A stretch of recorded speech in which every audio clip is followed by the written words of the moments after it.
Oh yeah. Oh yeah. Y'all know what time it is. Clipper Nation, stand up. Rondo fans, stand up. You know what time it is. Alright.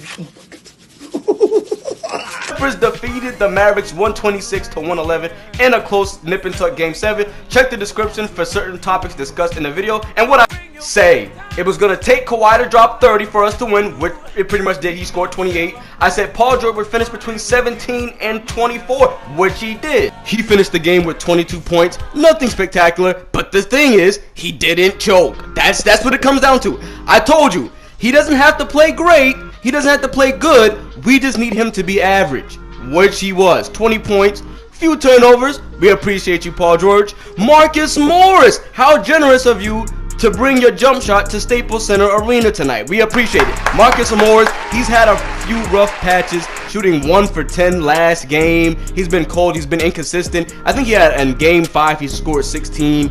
And what the hell happened to Kristaps Porzingis? That man left his skills in Slovenia. That man left his skate in Slovakia. I don't know what the hell happened with Kristaps, man. That man, they call that man the unicorn. I don't know. I need to start calling that man the donkey boy. That man did not bring his game this year. That man dropped 21 times. 7'3" and dropped 21 times. How do you do that? How do you do that? What the hell is going on? And shout out to that young bull Terrence, man. Oh my lord, looking like a young Rondo. Okay, not a prime Rondo. Chill out. But a nice young Rondo. I like what I see from him. A nice hustle player, can hit open shots, plays great perimeter defense. They put him on Luka occasionally. He's a little too small for Luka, but he did a good job guarding him on the perimeter. Like I said, very athletic, can do multiple things, hustles hard. He's a dog. I could definitely see Terrence Mann making a few All-Star game appearances. He's not a superstar. I don't think he's ever going to be a superstar, but I can see him making a few All-Star game appearances. But this game unfolded just like how I said it would. It was a little higher scoring than I thought it would originally. I believe I predicted the score would be 112-101 if I'm not mistaken. So a little more scoring. It was 126-111. But the game unfolded just like how I said it would. I said it would be a nip and tuck game up until the end of the third, going into the fourth, in the middle of the fourth, which it was. The Clippers took a 7-point lead, and then the Mavericks took a 5-point lead in the third quarter. I think in the beginning of the fourth, the Clippers went on like a 12-0 to take a 7-point lead, and then they just never looked back. This game was very, very good. This series, I have to give this was the weirdest series in playoff history. I can't believe it took until the last game. It took until game 7 for the home team to win. That's insane. Now, there's some people calling Kawhi Leonard the best player on the planet. Pump the brakes on that. Chill out. Hell no. We are not going to anoint a man, a superstar player, the best player on the planet for barely getting out of the first round. Where have they ever done that at? Would they do that to Kobe? Did they do that for Jordan? No, you don't become the best player for winning, barely escaping a 22-year-old with no help on his team barely, except for like Tim Hardaway Jr. and Jalen Brunson. You don't get anointed the best player for beating that team and barely escaping the first round. You just don't. So all that nonsense about Kawhi Leonard proving he's the best player, until he makes it to the finals, I'm not anointing. He ain't the best nothing, man. He may be. I may say he's the best two-way. I'll give him that again.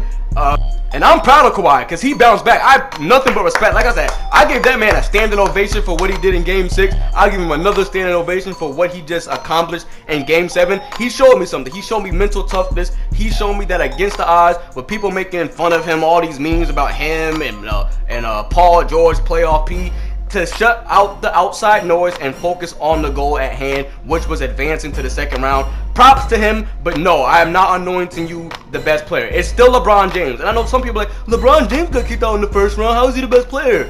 Bro, he was injured. Come on now. He was never even 100% healthy. And then his second best player on the team was out, in and out. He finished the season with like 36 games. He played like 36 games in the regular season, came into the playoffs and got injured again. Like, what do you expect?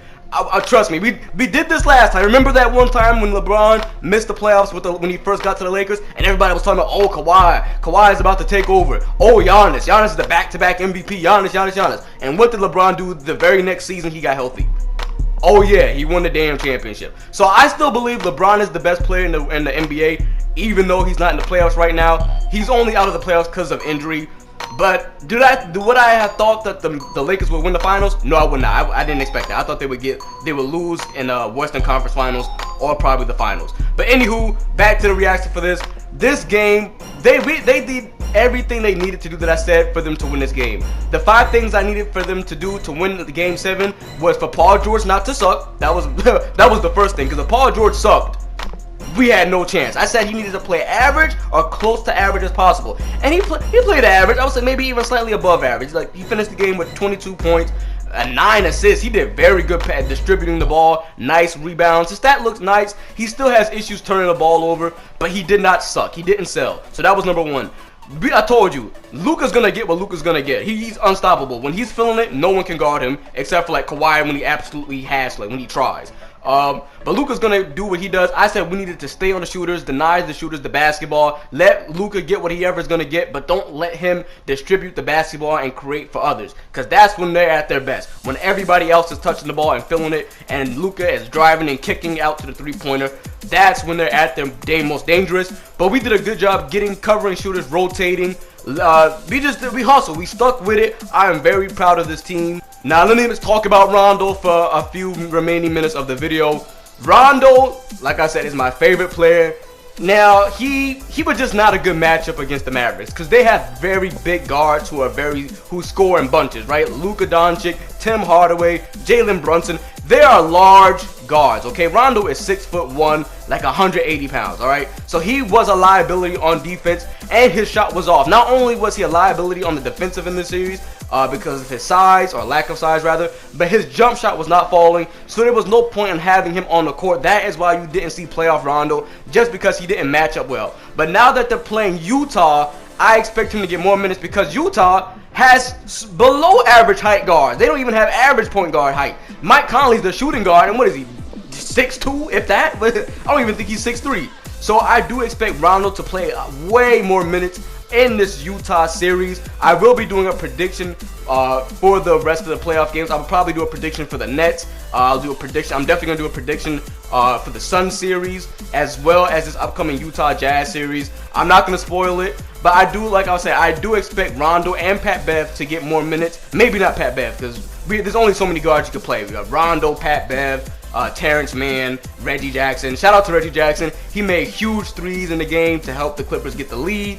But like I said, thank you guys so much for watching. You guys have been going crazy. Thank you guys for watching that last video. We got over 600 views. Please subscribe if you're new to the channel. We're going to be so consistent. It's summertime. You know what time it is. Grind time. Summertime. Matt the Scat. Consistent Matt in the building. That's a fact. That's bars. You see what I'm saying? That's bars. I was spitting right there. But thank you guys so much for watching as always. And I'll catch you in the next video. And I'm out. Peace. Let's get it.